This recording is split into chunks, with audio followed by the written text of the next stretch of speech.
bear with me. This all has meaning. You just have to bear with me.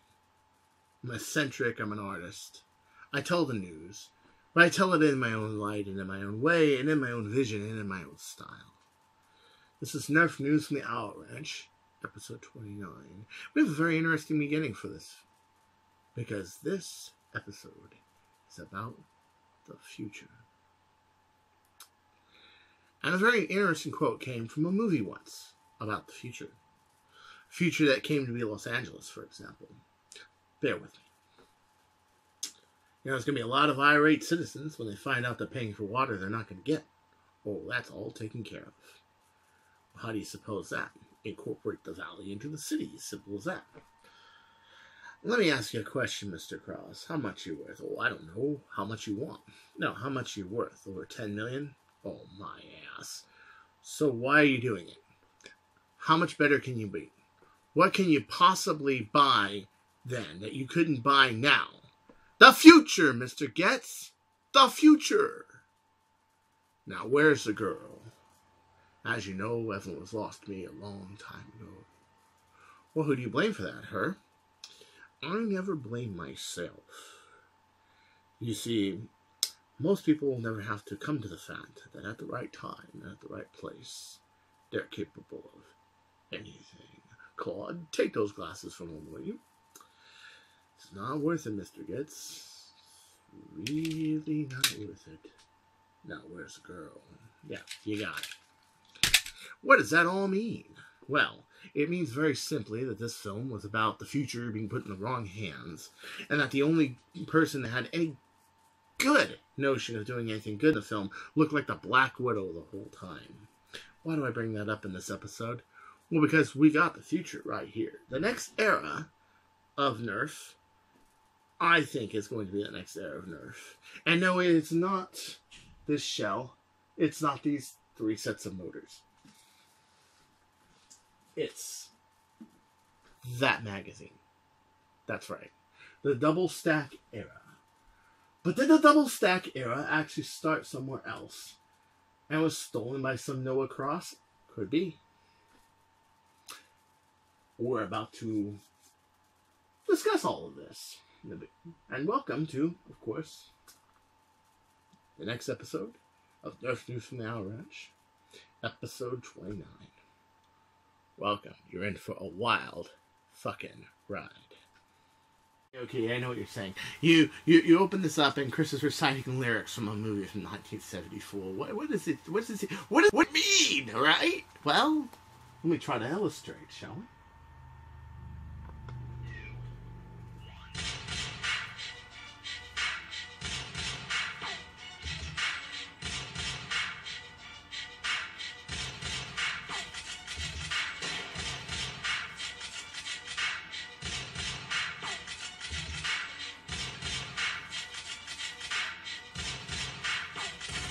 There it is.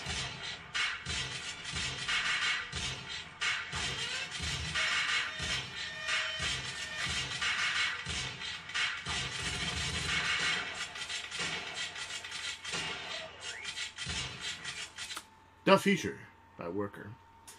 But is it the future? Is it quite possibly that this is the past? Could be. Give me 1 second. You know, I really hope this guy actually works for Worker. And if not, I think Worker owes him some money or an apology or both. Because this is the guy who came up with the first double stack knife. That's right. Don't let history deceive you. Maybe Worker put it in production first, but I sure shit did not invent it first. And here you go. There you are. This is, hold on a second.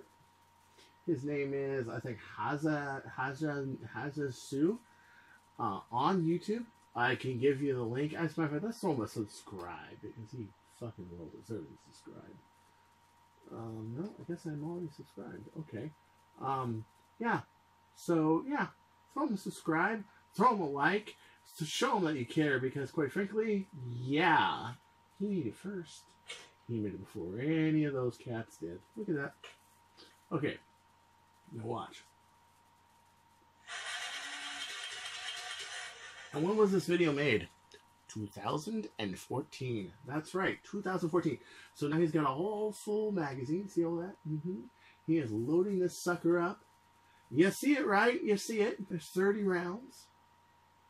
Yeppers. And now for the big shebang. Yeppers.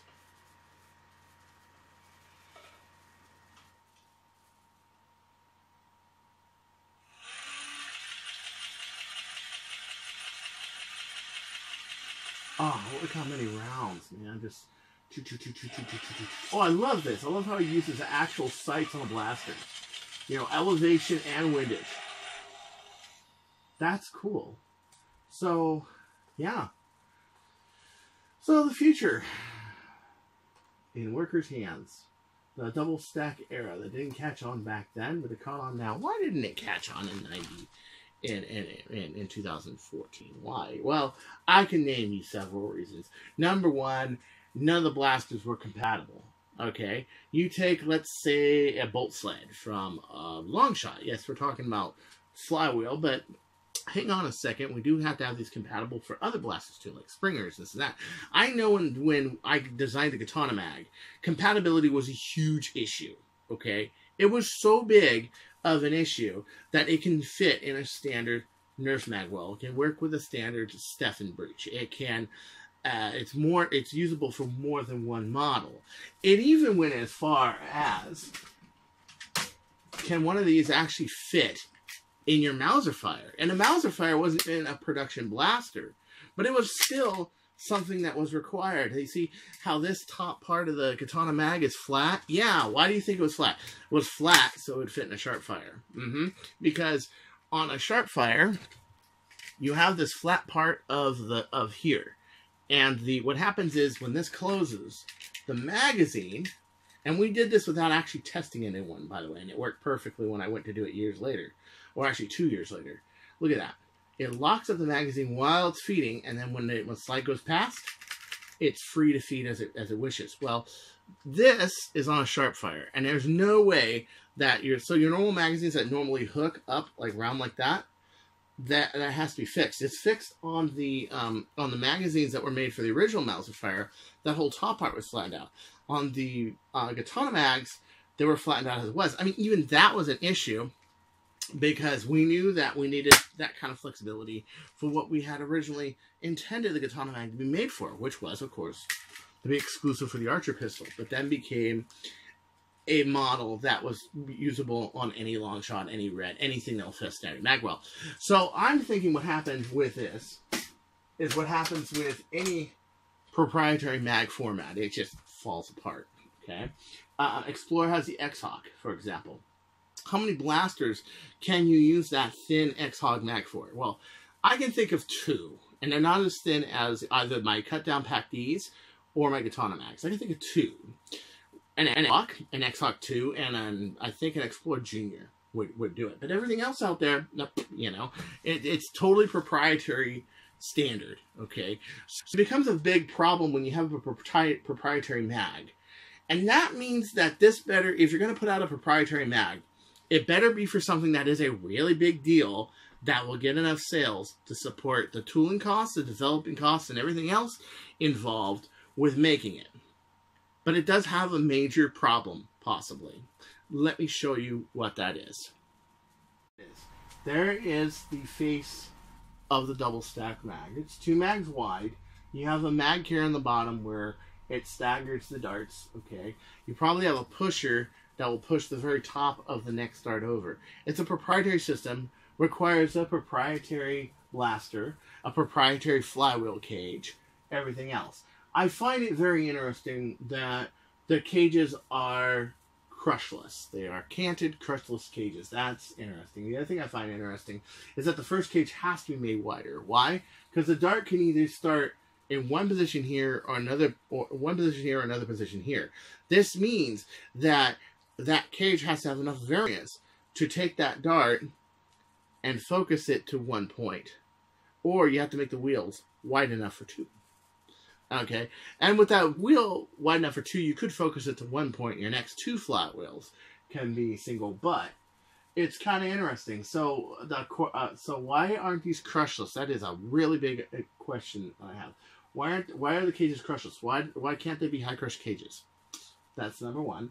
Number two, your feed systems. Let's say your long shots, your retaliators, all that stuff. They are not made to where you have 2 darts in 2 different positions to focus them in one breach. Not like a magazine-fed automatic pistol, for example. They are made to take a double-stack magazine and either, like the 6 SAR does, focuses it on one point and throws it into one chamber, while the rest of the stack is 2. Glocks do that too. But rifles, let's say like the FAL, the HK G3 series, and let's say the AR-15, they can take your shell, because they're bottleneck rounds, and they can focus them in, even if the top one is here, it can focus it here, the top one's here, it can focus it here, and they can move it into one chamber. How are they supposed to do that with Seal Breach? That's a big issue, because that was an issue I came across when I tried to do double stack mags. And to be quite perfectly honest, the one issue I found, there were 2 issues I found were a big problem. 1, bolt sled, and 2, being able to focus a dart into the breach, varying on 2 possible positions of the dart. You can try to focus it to one, but that's not going to work. So, you know, here we have also the problem of, because of that, I'm guessing the reason that you need to have pretty much non-marking darts, you know, darts that don't stick like rubber heads, is because, and that's a rumor I have heard, is because you have this funnel in the beginning, and it's got to funnel it into the single flywheel cage. A better system would be have a flywheel cage that can accommodate both sides of the condition. That would be a far better way, because then you can use whatever darts you want, and half of the darts would end up on one part of your flywheel, half of the darts would end up on the other part of your flywheel. But you can make it so that if you know the dart's going to be in 1 or 2 positions, you can just make flywheels with 2 positions. Could happen with a little curve here, and then down like so on the end of your wheels. So the dart in the middle, kind of the wheel in the middle looks kind of like this. And your dart can go here, or your dart can go here. Or if it's crossed a bit, because your dart's kind of part of both positions, your profile of the wheel would look a little like that. Right. So, from what I am seeing, there's better ways of doing this double stack thing. But more importantly, once again, Worker gives no credit to this was done before. No anything that this was done before. Nothing. Okay. How good is this going to be? I think it's going to be pretty good if you can use soft darts. If you can't use soft darts, it's going to get banned from every battle there is. Well, blow me down. Here is the Reaper stolen footage from BuzzCon 2018. This is the Overwatch Reaper. It's a shotgun. You know when you think shotgun, you think shotgun, right? Well, we're Hasbro. We can think differently. Hey guys, check this out. It's the Reaper. Oh, look how cool it is. It's Rare Prime. Oh, how cool. Yes, it's Rare Prime, guys. Isn't that great? No one's ever done anything like that before. You know? I mean, absolutely, Smurfly, nothing like that before. Nah. No one's ever a Rare Prime blaster or a Rare Prime mod to a blaster before, right? Yeah. Well, there you go. 2 Reapers. Right now, your overseas market, $208. Hopefully, when it gets available here, it will be more like $150 or whatever. But still, you're talking about just, literally just a Chronos that is made. I wouldn't be surprised if it was the same internals. Okay, and it's Rear Prime. Lovely. So, Hasbro decided to copy this pre-hook. And yes, they didn't copy it, but they, well, copied it for another blaster. That's right. Yeah. See a lot of this shit going around, and it makes me, the modder, feel like, you know what, I'm just going to put out a very selective amount of stuff. I've been doing that for years with my blaster line. You know, even when I went to work with somebody else, it was like, okay, I'll reveal like one at a time as I do it, okay? Which was, of course, the Archer 200. You know, but there was a 275, a 355, 450, and a 550. Okay, and then there's also a Bird of Prey variant called the Lightspeed. Yeah, but you guys don't see any CAD files on that, do you? Well, that's a good reason. A really good reason. It's this kind of shit. You know, and I have had that policy since, you know, Andu made that tri-strike out of, he made it out of a Night Finder and a Triad. My friend made a Triad Night Finder one before that one, and a friend in Australia named Trent, and it was underbarrel rather than overbarrel, and they went ahead and made a Messenger. So I'm just kind of like, okay, yeah, there's only certain things I show people, and pretty much it's the stuff I'm bringing forth, I use in battle, stuff that's more mods rather than original designs. Well, there's reasons. Check it out. Yeah. So there it is. There's the Reaper. Also, some other cool, stuff, Overwatch stuff that come out. There's the new, there's a new Overwatcher kind of like Jolts, and then there's that new 3-shot pistol that they came out with. So let's take a look at that real quick. So 2 days ago, you couldn't go anywhere without hearing about this new Worker Dominator. Okay. Now it's all Overwatch, Overwatch, Overwatch today. You got the DVA that's coming out. You've got the little mini version of DVA, the little cute, but I still better off buying a Triad version of the DVA, the Tracer, the Torbjorn. Okay, great. And you got the McCree pistol. Now the McCree pistol is a hammer-drawn 80 foot per second rifle pistol. Cool, because we all know that we love our and of course the Reaper. 2 of these amassed for a ridiculous amount of money. You know, yeah, but yeah, we got it out. So you go on Nerf Motors Welcome, and pretty much this is what you see, pretty much. So here we go. Oh, I feel so much like McCree pistol. Yay, you too can live in a giant video game. You know what, but wait a minute. What if the world was like a giant video game? You know? And now for this week's Asshole of the Week. And it goes to somebody that, I'm not even going to mention their names because I do not want to give them more hits, more subs, more anything, because this guy's really an asshole. It's no joke. Just trust me. Now, what did we say when we first met? That's right. I do the thinking. You do the smiling. Okay. I love you. Really, I do.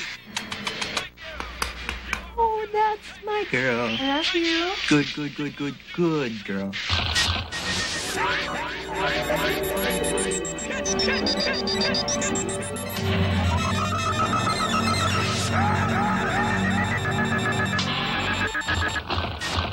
This is not mind control. Think about it. Hey? Hello? Angel bombs, huh? Your monkey mind goes jitter, jitter, jitter, jitter. Think about it. Think about it.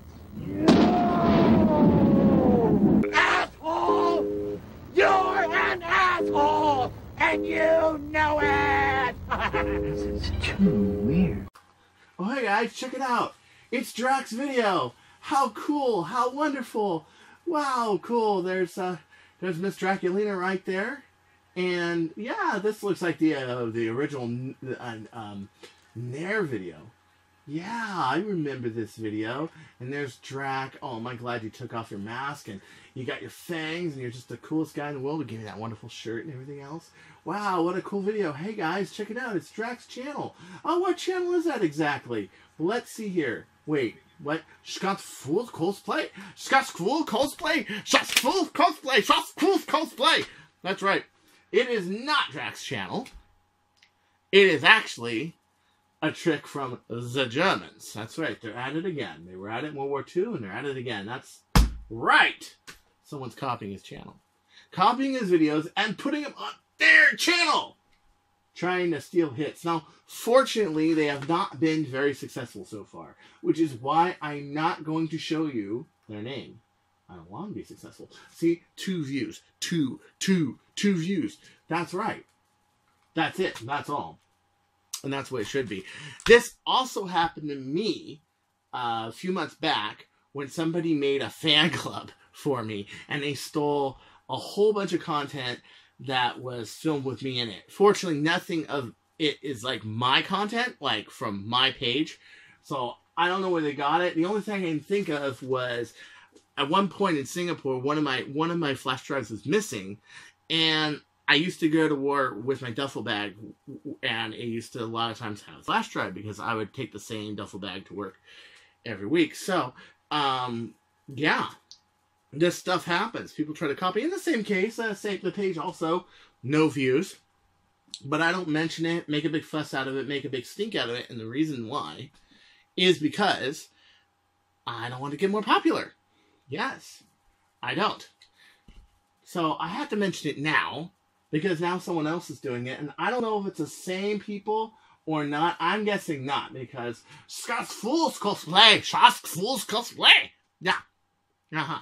A different language.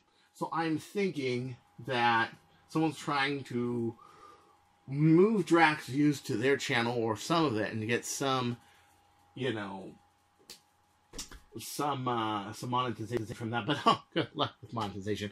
I got enough minutes and subscribers to get monetization all the way back in August, and I am still waiting to get approved. Still! Could they be of me because I'm mad? Yeah, okay, probably. But nonetheless, it's been taking a long time, and a lot of YouTubers have been complaining about that. So, I don't know. Should I go Patreon? I don't like to go Patreon. I really hate begging for money. I'm just kind of like one of those people that's like, hey, watch me, don't watch me, don't watch me. My channel's always been genuine. I've never asked for handouts from anybody, and I'd like to stay that way. Okay? But yeah, this is the Asshole of the Week. The unnamed channel copying Lord Drac. Let's move on, shall we? I wanted to bring up real quick that Captain Xavier have recently got sent some parts by Gavin Fuzzy in Singapore. Gavin Fuzzy in Singapore, you know, he's a great designer, and he makes some great stuff, and he's not a bad fella himself. I got to meet him when I was in Singapore, and he does do some really top-notch quality stuff. One of the top-notch quality things he did was the Mediator kit, and had I been a little bit more into, you know, a short version of a Raider, which God knows we need a Raider on a Rampage without that freaking aerodynamic drag, I would think I would buy it. But of course, I'm into stuff in long range, that sort of thing. So, yeah, look at this. Captain Xavier made a really great video on his stuff, on his gear, and everything he made. So he sent Captain Xavier a bunch of stuff to check out. See, oh, look how cool that looks. See, that just sets it off. That's like what it should have been looking like out of the Hasbro factory, in my opinion. That is really badass. You know, if I were into the pump grip and into the side mag and into the super stock kind of stuff, I probably would have gotten this kit. But I didn't because, well, I'm just not. I think the closest thing I am to super stock are those Chrono mags and those Chronos pistols. So speaking of Chronos and my Mauser fighter. Speaking of Chronos pistols, he made stuff for the Chronos pistol as well. Look at this. You got your load door. You got your extended 6-round feed door, so you can fit 6 rounds in there. You got your new front plate there. Ah, this is really cool.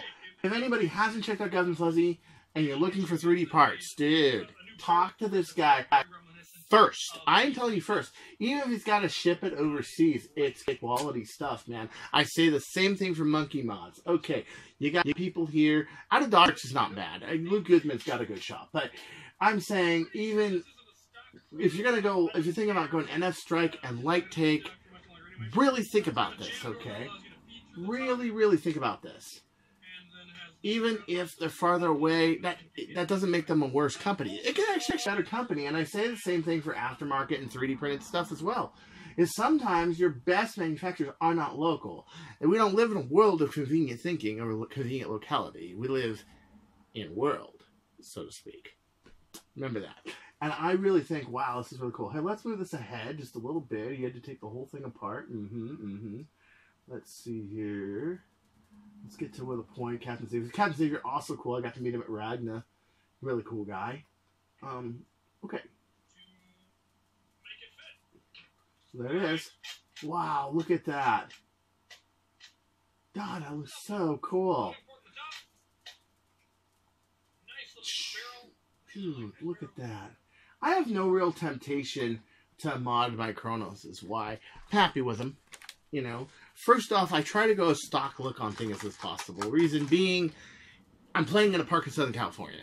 And in park in Southern California, you do have cops. I mean, the last meet I went to, there was a birthday party and a wedding. And I guess the reservations of the gazebo was supposed to be for the wedding. And some people decided to have a birthday party. And it became a big fight. Well, they had pulled their cruisers about 30, 40, 50 feet away from our war that we were having.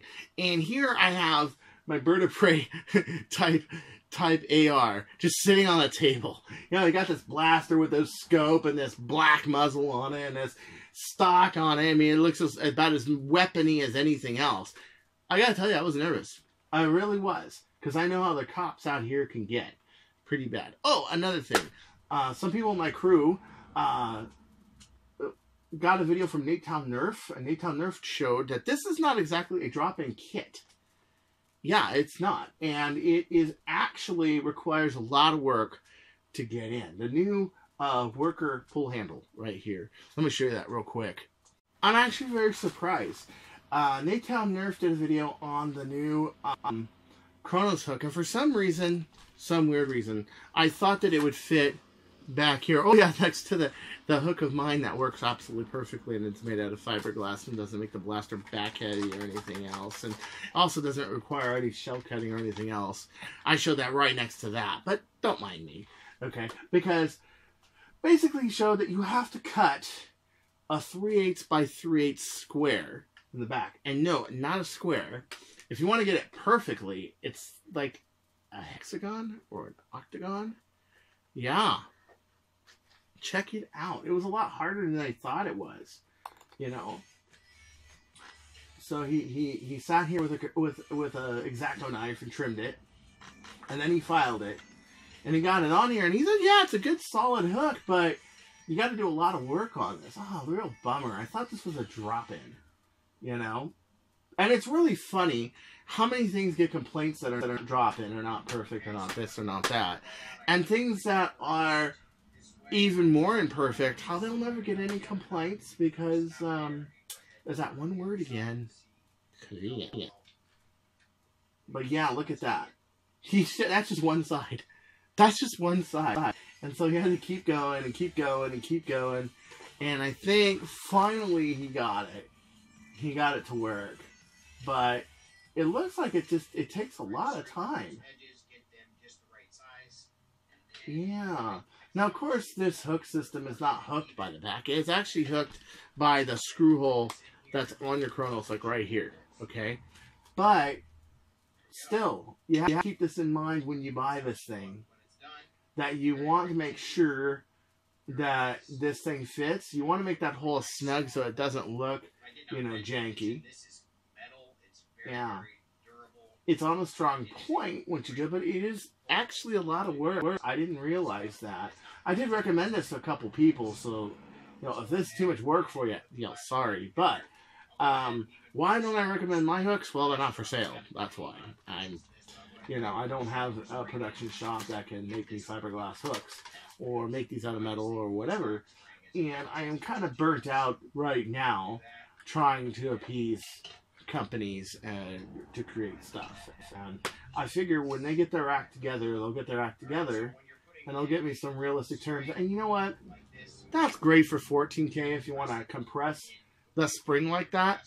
But don't you dare try that with 18. You really need the rest of the shell in there. Or 18.5. Ooh, I definitely would not do that with 18.5. Because yeah, it might work. That trick might work for 14, and it does. I see a lot of people Chronos is doing that. But 18, yeah, that's a whole nother ball game. That's a whole nother animal. But I thought this was a really good video by Nerf. I thought this was really bitchin'. And yes, it does make putting in the hook and all that easier, but when you got 18, you can't have that much stress on the whole part and not have any alignment to this front tube, or it could just snap off. And if that snaps off with an 18.5 in there, You got a projectile flying across the room where you're on. To a new channel, Spectrum, out of Czechoslovakia. And he's got a public service announcement. These are magazines from Lightake or NF Strike, and they are basically really simple magazines that are for some specific private bloggers. Yeah. So he did a video where he saw that he was getting some 7-rounders from Lightake, some 7-round Apollo magazines. And he's got the 12-rounders. The 12-rounders work just great. But for some reason, with the 7-rounder, he's having all sorts of issues with it. Okay? The main thing is this hook detent right up here. It's either too thin, too small. They used the wrong spring, something. Here, take a look, guys. Check it out. Now, of course, we know that a rival magazine is not supposed to have that kind of give. And watch in a second when he loads it in, tries to load it into an Apollo. Watch this.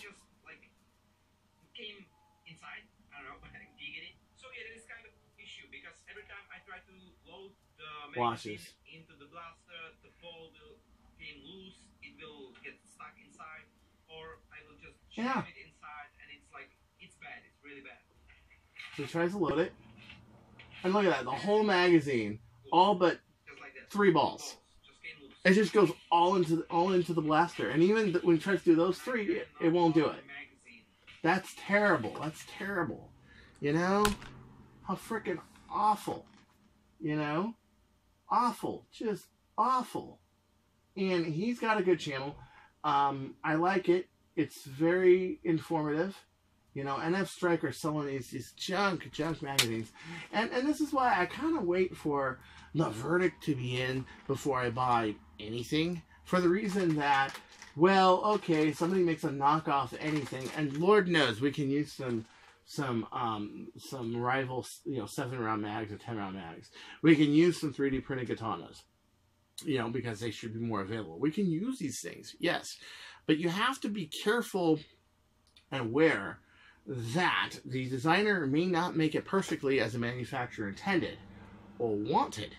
You know, I was able to question the other day about the katana mag and the Mauser fire, and would it work with just any, you know, katana magazine like a Vocal mag or any others? And I didn't know. And you know why I didn't know? I don't have any other magazines other than my prototype katanas. Because it has this flat part right here. Remember I was bringing this up earlier? Without that, if this were rounded like a normal magazine, it would not fit in a Sharpfire. And it was actually designed to fit in a Sharpfire. So you can do exactly what I did with this Sharpfire and make a Mauser fire. It was designed that way by Jet Blasters. Kid you not. Yeah. So, it was a question I couldn't answer. I was like, you know, I don't know. I gotta look it up. Now, the ones that were for sale at Ragnarok Oktoberfest, the Ragnarok Oktoberfest magazines, were compatible. I had a friend shoot me a picture and show me. I said, hey, yeah, here it is. Oh, they did make that top part flat. But anybody else who's making them, I don't know. I just don't know. It's not really a requirement on most seal breech blasters because that whole top part's usually hollow. So, did they pay attention to it? Did they not? I don't know. This is why I say always know what you're buying before you buy it. Don't just go and buy something because you'll have all sorts of junk you either can't use, don't want, or don't sell anybody else because, God forbid, you don't want to be cursed with messed up 7-round Apollo mags, now do you? No, you don't. At least if you're a good person who's going to heaven, you don't. We got that bolt set deal right now. Those worker bolt sets that are for sale for about, what, $26, something like that. Now, they are for sale in $25 for $25 equivalent in China. That's true. So it does kind of substantiate that they could be real worker bolt sets. Also the fact that I believe NF Strike is a subsidiary of worker. Yeah, so there's a better chance of them being genuine. But I highly suspect that they aren't. And many people on the Nick also same thing. Do you guys remember a while back when they put out those fake artifact mags? And then they admitted that they were fake. They weren't real. And of course, anybody in the industry knew that they were fake because we all knew the guy who ran that company, Leo, was very tight about tolerances, very tight about artifact being exact, that an artifact bolt set is exact from batch to batch to batch to batch to batch. The machining is the same, the anodizing is good, everything else. Well, this didn't match those expectations, and they put out a statement saying, yeah, these are fake mags. Well, now we have these worker mags that are coming out. Now, you could argue this point, okay? 6160 aluminum is 6160 aluminum. True. And $25 for a bolt sled rather than having to reinforce an ABS one is better than no bolt sled at all. True. But be aware of that I don't know. I haven't gotten one. I have a friend who ordered one, so we're going to see what it looks like when it comes in. If it's genuine worker or not genuine worker. Okay. But $25 for a bolt sled after they did that deal with the Artifact one, which actually the Artifact one is also around $25 too. Yeah. So suspicions are high. So all I got to say is be very worried there. If you want to buy them, good, because the notion still exists that a metal bolt sled is better than a plastic one, bar none, hands down. Okay. It's always going to be, it always has been, and always will be. Even a partially metal one, like an Explorer one, is better than a plastic one. True. As long as you keep those three sides the same, yeah, you got them. And finally, Explorer is actually offering those pieces, that the middle pieces on the Echo Bolt sled that always break, offering replacements for those. So that's good. Yeah, finally, that's become an item on the Explorer shop. This was Nerf News from the Hour Ouch, episode 29. And don't you go changing. We'll find you.